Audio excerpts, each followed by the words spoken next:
Welcome to the Oklahoma Sheriff's Association podcast. I am Kyle Keller. I'm the Deputy Director here at the Oklahoma Sheriff's Association. And we're fortunate enough to have our very first guest is our president, Sheriff Steve Kelley from Kay County. Thank you for coming out. We're excited to do this. Well, I'm glad to be here. Thanks for the invite and look forward to it. Well, good. And many Awesome. more. Yeah. Well, let's start with this. You want to give us a little bit of history on you? Your background, where you come from, and Well, I was born and raised in Ponca City, Oklahoma, at Kay County. Grew up there, graduated high school at Ponca City High School. how many Go people did you Wildcats. graduate with? My senior class had a little over 700 people in it. Wow. Yeah, we had one of That's the huge. largest classes. Yeah.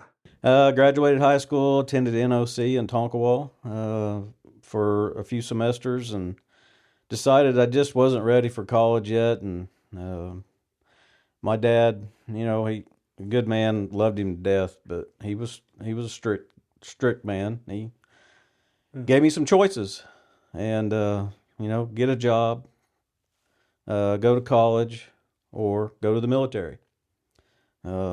Pack your bags. So I chose the military. Yeah. I joined in 1988, the United States Navy.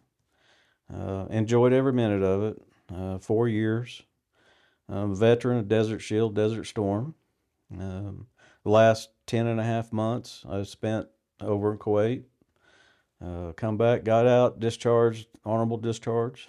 I always enjoyed mechanics, working on things. That's what I did in the military, was worked on diesel engines. And unfortunately, if you were a diesel mechanic in the military, you were also /fireman. Oh, yeah. So Okay. we had to go Okay. through a whole fireman training, and so we did that. Got out. So Come you were a back home. fireman before you were a Yeah, cop. I was. Matter of fact, when I come back home, my dad had started a volunteer fire department, McCord Volunteer Fire Department. Shout out. We started that out of the field, backyard of my dad's house. Had a grass rig and built it, and built our own firehouse, and That's dedication. it went a long ways. It's a big fire department today. Really? Yeah, I enjoyed the firefighting aspect of it. Went Sure. to EMT school, got my EMT certification, and I thought that's what I wanted to do. Yeah. So Yeah. I threw my applications in and went and did the testing and passed everything, the run, push-ups, sit-ups, and all that business. And the last thing they wanted me to do was to climb this very tall ladder truck at the very top and hang off of it with a harness. And I don't like heights. There's something about falling scares the heck out of Yeah. me. So, Oh, yeah. Yeah. but anyways, I got out of that, and I had a buddy that was in law enforcement and over in Osage County. I had an accident, and motorcycle accident, broke my back, and I was off work, couldn't really do much, so I just rode out with him and got interested in it. Something about the thrill of going out and finding the bad guys and helping victims, and Sure. Sure. putting bad guys in jail. And 1998, I started my law enforcement career at Blackwell Police Department. It was a town of about 7,500 people, 12, 13 officers. And then 2003, moved over to the Kay County Sheriff's Office. I was promoted to undersheriff, and undersheriff for about 10 and a half years. And the sheriff I worked for at the time decided to retire, and I thought, well, only way up is to run for sheriff. Yeah. Yeah. That was quite the journey. It's an experience. I think even people that have been through it, it's probably an awakening experience having to do it yourself. You know what I mean? Yeah. I wasn't a political person. Sure. Sure. Didn't know a thing about politics. I was just the grunt, the guy on the ground that was taking calls and putting bad guys away. Nothing about legislation. I had some guys help me out. I got a campaign going, and we had two other opponents at the time. We won. Didn't have to go to a runoff. Won the primary by 7 votes. Been sheriff ever since. 7 votes. Took office in 2017, January 3rd, 2017. Sure. Wow. Sitting in my 3rd term right now. That's awesome. Yeah. Well, it's obvious to me that they picked the right person. You're doing a good job. You've always been real laid back. You haven't been huge into the politics of stuff, and you make well thought out decisions. For us, for the Sheriff's Association, and everybody in your community seems to really love you. So Well, it helps being live there all your life, know quite a few people. yeah, And that makes a difference. I think about the best thing that a sheriff could ever do is making sure you have the right people working for you. I was talking to somebody the other day from a county, and they're looking at appointing a sheriff, and that was one of the things that I talked to them about. I said, you're going after the sheriff, um, but a lot of the times, the undersheriff complements the sheriff, and your undersheriff is responsible for basically ensuring that everything happens, keeping you afloat. And it seems like all the sheriffs that are really well loved across the state, hidden behind them is an amazing undersheriff. I'll personally say I think your undersheriff is just amazing as well. He's always on top of stuff. He's always thinking about new ideas. He's always willing to help. It just you've got a pretty squared away office. Yeah, he's a fantastic guy. You got to have somebody in there that believes in the ideas that the sheriff has, and Sure. he knows what I'm thinking, Mm-hmm. what I want to do in the future, how to take the office into the next generation, and then again, if I come up with some ideas he doesn't think that would work out, he'll let me know about it, and we cuss and discuss about it, and it all works out.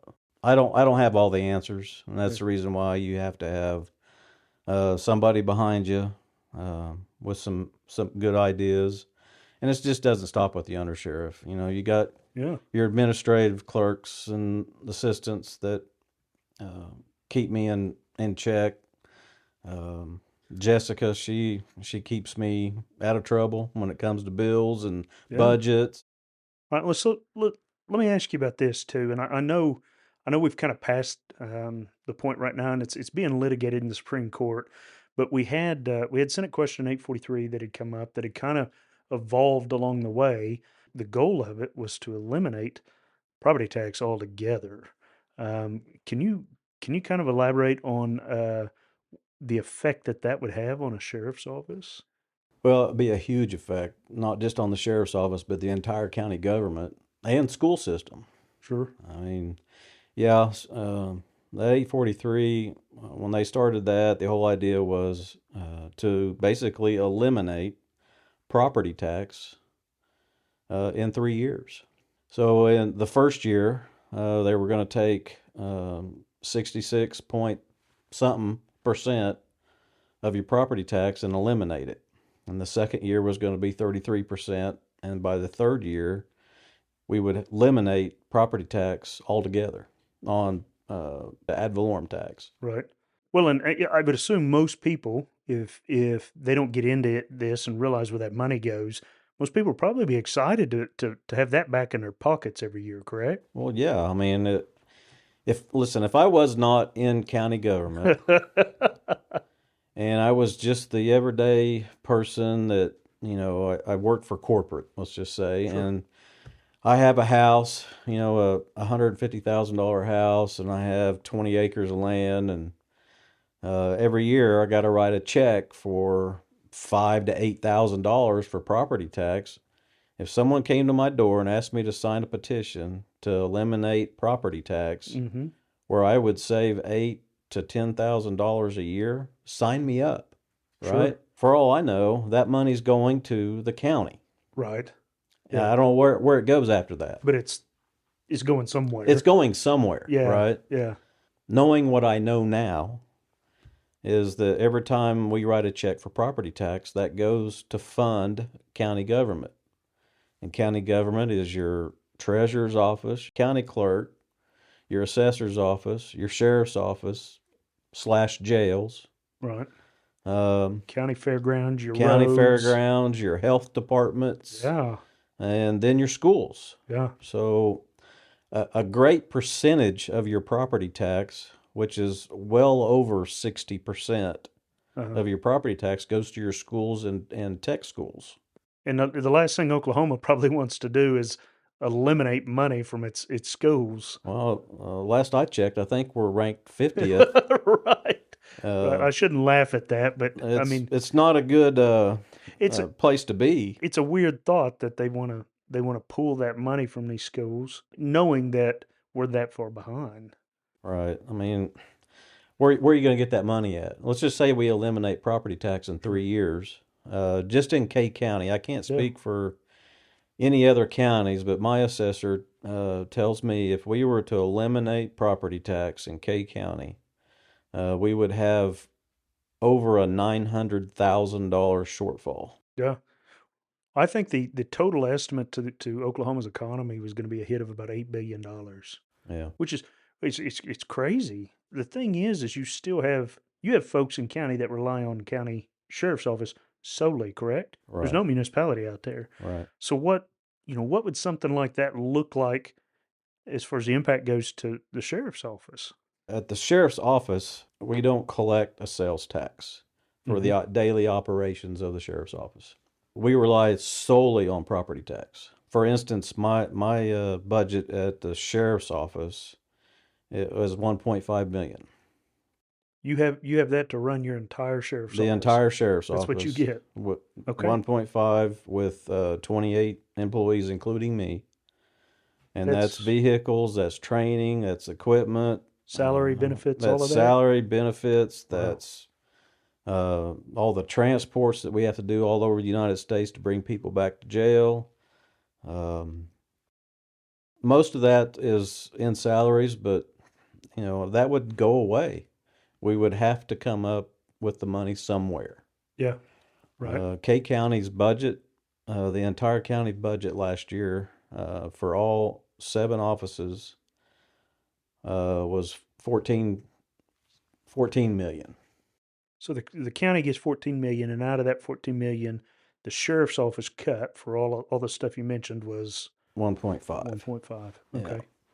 The rest of it is divided up to the 3 county commissioners, the county clerk, county assessor, and county treasurer. Which they have employees and stuff that operate for them too. Right. Correct? Okay. Okay. I think we have a total of like 86, 88 employees in the county. Okay. So we got to come up with that money somewhere. What's the state of Oklahoma going to do? They're going to sales tax, right? Sales tax. Yeah. So how do we come up with, what'd you say? 8 billion. $8 billion. Mm-hmm. You're looking at raising sales tax, 13, 14, 15%. As high as 20, I think is one estimate. You imagine paying 20% sales tax on a freezer Yeah. that you buy? You go to Lowe's and buy a deep freeze. Yeah. Pay $900 for a deep freeze. You're going to pay $400 of sales tax. And that's what I try to, the folks that ask me, because I've got plenty of people that are like, oh, this is great. But what I try to tell them is that you've got to have that money to operate. They're going to get that money, whether it's out of your ad valorem or whether it's through sales tax. The difference is your ad valorem goes to your county and allows a little bit more autonomy with your county in utilization of that money for your community. But if we go to like a statewide sales tax, a lot of that's probably going to hit the state, and the state is going to dictate what you do with it, right? Exactly. Okay. Yep. So then you have one giant governmental organization that is deciding what they're doing with your money, as opposed to knowing your community intimately and putting that money where it needs to go. Right. There's just people that don't know. You know what I mean? Right. Yeah, I've hit the ground running pretty hard this last few months, talking to different civic groups to try to educate a little bit about the property tax, where it goes, and Sure. there is a lot of folks out there that I've talked to that had no idea. Oh, absolutely. So this, luckily for us, this is caught up in the Supreme Court at the moment. I guess there's a group that is challenging the constitutionality of that law to see if it can even go through. And knock on wood, I'm hoping that they find that it's not constitutional and send them back to the drawing board. There's other ideas out there that I think, are a lot better than just eliminating property tax. There's been things thrown out there like let's lower homestead exemption, which is basically the assessor can assess your property no more than 7% a year. Okay. They've talked about lowering that down to 5% or 1.5%. Things like Yeah. that No, wouldn't hurt the budget that bad. right. I think I've seen the one where they were talking about 3% for homesteaders, and then it goes down to like 1 3/4 or something. Right. Yeah. That and putting a freeze on, your seniors. Like, let's just say age 65, Yeah. just freezing your property tax where it never can go up. And I'm okay with that. I think, once you hit that status of being 65, you own your property Mm-hmm. Have for years. and have for Yeah. years. People that are on a strict budget, just relying on Social Security or retirement at that point, just freeze your tax, and if you're paying $3,000 a year, just leave it at $3,000 a year. My wife's granddad retired Oklahoma City. I think it was 1993, and they haven't given them a raise in their retirement since 19 whatever prior to Yeah. that. So he's been retired this whole time, and property taxes are going up, cost of living's going up, and he's still getting the same retirement that he drew in 1993. Well, look at the price of fuel right now. Oh, absolutely. I'm glad we live in Oklahoma, to be honest with you. Yeah, I filled up the truck the other day and it cost me $82. Yep. And that's just, I can't imagine what you California folk are doing. That's, yeah. I mean, I can't complain too much, but it's still higher than my liking. So, Yes. um, And those things like that affect sheriff's budgets tremendously. oh, absolutely. I mean, I can see if fuel keeps going up, things like that.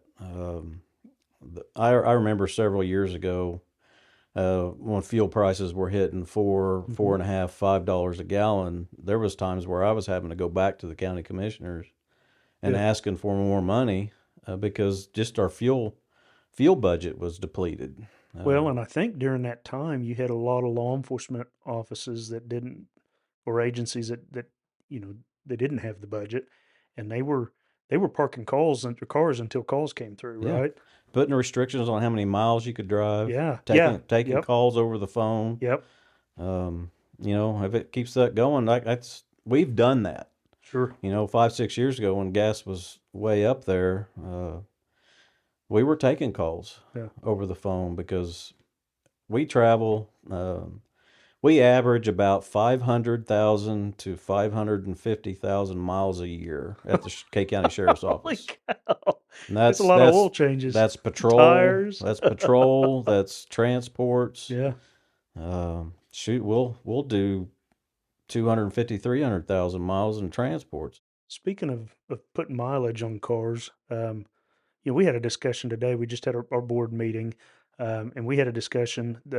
We were fortunate enough to have the executive director of the Oklahoma Turnpike Authority come out, and we discussed like there's issues right now with issuing pike passes to law enforcement agencies and offices, and he had come out to clarify that. Do you want to speak on that for the sheriffs that are listening? Sure. Yeah, there had been some issues in the past where sheriff's offices were actually getting a bill from the Oklahoma Turnpike Authority for patrol units going on the turnpike. Right. And so they were responding to assist in a call. They were responding to a mutual aid to respond to accidents or actual shootings or whatever it is that happens on the turnpike. The sheriff's offices were responding and go through the toll booth, and they were getting a bill for it. So they were having to pay to go help. They were having to pay to go help. So, the executive director came in today to the board meeting and clarified and got all that straightened out to where we could call them and they would issue turnpike passes for our patrol units for on-duty calls, like if we go out there and assist, or if we're on transports. K County, we don't have a turnpike that goes through K County. Sure. We have an interstate, but not a turnpike. Right. But we do a tremendous amount of transports going through turnpikes. We'll do 60, 80,000 miles just in adult transports or juvenile transports. And this way, we get the Pike Pass, we won't be charged. I think part of their issue was that they were going out and they were finding that they had certain Pike Passes, serial numbered Pike Passes issued to agencies or offices, and there were vehicles that were broken down or vehicles that they've sold, and they didn't contact the authority, so the authority had no clue, and they had these law enforcement Pike Passes Right. on them still that they Yeah. had in their system. Yeah. The old Pike Passes were just this little Box, box yeah, thing that they could transfer from car to car. right, right, Nowadays, it's a sticker you stick on your windshield, and once you get rid of that vehicle, you're supposed to pull that sticker off and turn it back into the Turnpike Authority, and they'd issue a new one. right, Well, that's what was happening. They were just leaving those stickers on the cars, and then we would junk them yeah. and not turn those over. And The big thing that he wanted to reiterate to the sheriffs that are out there, he'll send you the list that reflects each time uh, that Pike Pass was used on the turnpike. What they're looking for in response is yeah, this was utilized in official use. I guess we've got some sheriffs that are mistakenly going in there and going, okay, well, this date, this time, what call, and trying to explain the call and the reasoning. And that was his big thing, is they don't necessarily care about the specifics of it. They just want to make sure that it was official law enforcement use. yeah, that's going to be up to the individual sheriffs. If we get audited by the state, Sure. it's going to be up to the sheriffs to do that checks and balances and say, hey, this Pike Pass went in this patrol vehicle. That patrol vehicle is being used for Right. patrol purposes, or mutual aid or transports. Just checks and balances. Yep. But yeah, he was great. He came in, explained everything to the T, and gave us his contact info. So we have the ability to get a hold of him if we have any questions. But that was pretty interesting to me. I didn't know all of that. So. I'm glad he showed up. It Yeah. sure helped out to clear some things up. So one of the good things about the Oklahoma Sheriff's Association is there is state law that requires the new sheriffs to attend a sheriff's academy, right? And it's back when I did it in 2008, there was 2 weeks of schooling you had to go through, and we've narrowed that down to just 5 days. But that's one of the jobs the OSA does. It puts on a sheriff's academy once a year, at least once a year. We have done it twice a year. Sure. Yep. But the requirement is the new sheriff gets elected. Within a year, he has to go through the sheriff's academy, 40 hours, I believe. 40 hours is how as it sits. And so they put together all the materials, supply the instructors, and most of the instructors are all the elected sheriffs, the current sheriffs. People that do the job. People that do the job has been doing it for, 8, 12, 16, 20 years. Sure. Some with experience, and that's what you really need, is someone to come in with some life experience as a sheriff. Absolutely. Because it's just not all black and white, in PowerPoint. There's a lot of questions that come out of that school, a lot of good questions. There's a lot of questions that we may not have the answers to. We have to come back, go find them, and come back. But that's a huge role at the OSA. And the other roles, just legislatively, Sure. Ray, Mike Maxwell, those guys spend a ton of hours. After hours From February to May. Yeah. Spend a lot of time at the Capitol. We have legislation that we really want to get passed that we think would help the sheriffs. Well, I mean, we had what was it last year? 2 years ago. We worked on the sheriff's grant bill, and that was a huge lift. Huge. We had the sheriff's assistance grant that gave a lot of money to the sheriff's office that needed it. Anywhere from $150,000 to $300,000. We can use that money for anything that has to do with the sheriff's office, with the exception of salaries. Buy cars. Last year's sheriff's assistant grant, I bought the 3 patrol units, some other various equipment for our ERT team, and then I was also able to give out stipends.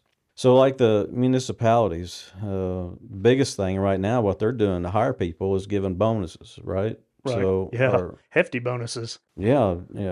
If you come to work for us, we'll give you $10,000 sign-on bonus. Well, county sheriffs can't compete with that. We're not allowed to give sign-on bonuses. Right. A lot of restrictions on county law enforcement that municipality and state doesn't have. Yeah, I mean, that's, like, once again, we our entire budget is based off of ad valorem property tax, right? And we're limited on how we can spend those funds. Sure. And with this sheriff's assistance grant, our county was awarded $300,000 last year, and luckily we just got approved for this coming year, 2026, 27, and it's another $300,000 for K County. For years, we have been battling to keep people, retention of good deputies, jailers, the Oklahoma Corporation Commission. I've lost 6 people to that organization because they can pay, our starting wage for a year is like $38,000 for a patrol deputy, and they can go out to the Corporation Commission and start out at $60,000. Yeah, who wouldn't do that? Yeah, absolutely. Half of the responsibility. I was talking to a sheriff yesterday or the day before, and he was telling me his average length of employment for detention officers was 8 months. Yes. And a lot of it was because they literally can go the mile up a road and get a $10,000 bonus, right, or something to the like. Well, you look at the sheriff's office, when we hire somebody, if we hire somebody that wants to be a deputy, you have to start off by sending them to CLEAT, right? Police Academy. Yeah, yep. And 16 weeks. That's 16 weeks, right? Right off the bat, 16 weeks. And you pay for that, right? You pay their salary. We have to pay for their salary, pay for the school, to send them to the school, pay them while they're there. And that's 16 weeks they're not on the road. They're not doing anything for the county. They're there to get the education that's required by law. And once they come back after that 16 weeks, if they pass that school, they go on to field training. And that's 10 to 13 weeks of additional training. Learning how to be law enforcement in your community. In my community. Yes, sir. Okay. So if they make it through that, then they're out on their own. They're finally working for the citizens of K County. So we've got anywhere from $18,000 to $25,000 invested in somebody that may not make it. Half a year. Half a year. Or somebody that maybe comes back, goes through your FTO, and then a month later says, I'm going to go apply for whatever agency and get a $30,000 raise. Exactly. Yeah. You spend all that training, all that money into somebody, and they come back a month, 6 months, or a year, even a year down the road, and say, I want to go work for Corporation Commission and make $30,000 more a year. Well, and the sad thing is that I don't know if they do or they don't, but it would be really easy for a place like that to poach because they don't have to pay for them to be gone for those 16 weeks. Right. They don't have to pay for that fundamental training. So it'd almost be like you hiring somebody straight in, ready to go, that's already certified, already FTO'd, and ready to hit the streets. They can do that off of us because we're limited on what we pay. And that's a lot of sheriffs are doing right now. The smaller offices are having to find those folks that are already certified and hope that they want to come to work for the county for lesser pay. Which for me, it was always, working for the sheriff's office was always a pride thing, as a constitutional individual. My employment was based off the Constitution, my authority. I wasn't beholden. I didn't have any requirements on traffic tickets, which I know, there's laws against it, but I had nobody breathing down my neck telling me that I needed to do this or that. I had a sheriff that said, go out and enforce the law. And I've always been a community type of person. I felt that, for me, I got better contact with the community as a deputy than I ever would have as a municipality. Right. Well, municipalities, the police officers that are working for those cities, they work under a chief chief of police, and the chief of police works for the city manager, and the city manager works for the city council, right? That's that steps. You work for a sheriff's office, sheriff's deputy hits the ground running, they're working for the constitutional sheriff. Yeah. And the sheriff and the sheriff works for the people. And that's it. And the people can elect to, remove a sheriff if it gets bad enough, right? Yes. And you can't really do that if you're working for a city manager, right? Right.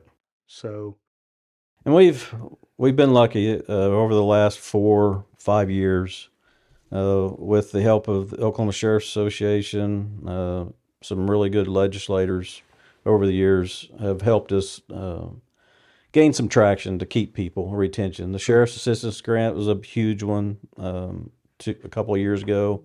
Retirement. We finally got a good retirement piece of legislation passed where we have a 20-year retirement now for the new deputies. Yeah, because it wasn't horrible, but it was way longer than 20 years. Oh yeah, I mean we were based off of what is it, 90 plus your age, or years of service. Plus your age had to equal 90 before you could retire. And I had friends that started at a municipality, made almost double of what I started at as a sheriff's office, and was able to retire after 20 years. But I was on the old retirement system. So they retired. Not only did they make way more money, but they retired way before me. Right. And if it wasn't for me being proud of working for the sheriff's office and wanting to be part of the sheriff's office specifically, that life, it's a tough call. Well, I think that's one of the advantages I think the sheriff's offices have is just what you said. The folks that we have working for us want to do the job. Right. And do a good job. They're not there for the money. Right. Yeah. If you're wanting to come into law enforcement to make money, don't come to the sheriff's office. Right. Yeah, absolutely. You're not going to get rich. Yeah. Yeah. Well, looks like we've hit our time limit. So I wanted to thank Sheriff Kelley for coming out and being part of our first podcast out here at the Oklahoma Sheriff's Association. I really appreciate you coming out and helping us with this. And I enjoyed it. Breaking ground with me. All right. All right.